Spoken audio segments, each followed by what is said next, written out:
individuals, couples, and families dealing with sexual addiction, and the consequences of that have a whole lot of recovery ahead of them. Mm-hmm. For a lot, it seems like a daunting task and something that, how am I ever going to work all this through? How is my spouse or partner ever going to accept what I've done? I can't ever tell my children that this has occurred because of the shame that I feel, and then they're not going to view me as their dad or as their mom, and they're going to lose respect for me.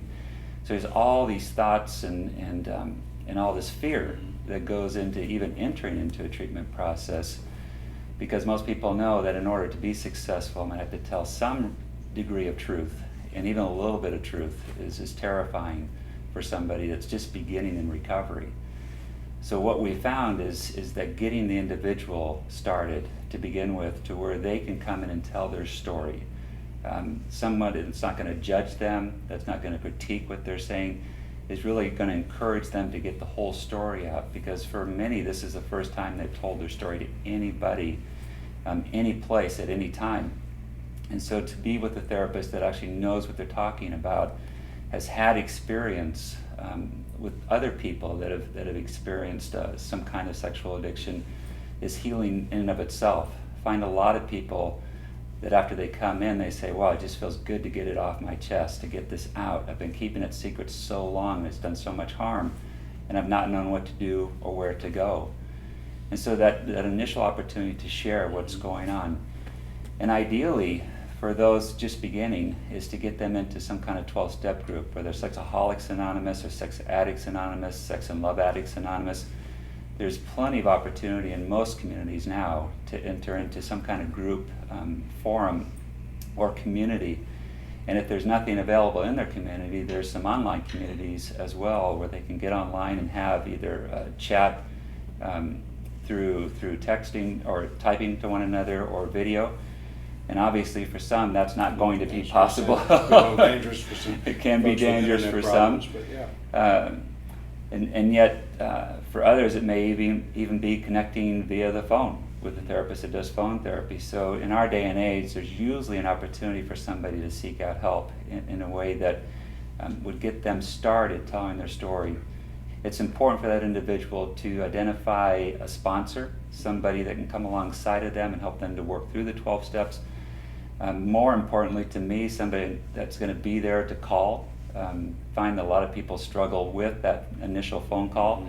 So most good sponsors have their sponsee call them on a regular basis just to practice and get comfortable with that. And then on top of that is to have 2 or 3 people identify in a group or other groups where they become recovery partners for them, where they're building a whole new friendship network, a group of people that'll come alongside of them as they continue to walk through and draw boundaries and struggle with the day-to-day of saying no to behavior that's been one of their, quote, best friends for a long time, that now is something they view as damaging. And yet that pull is going to continue to be there to go back to it.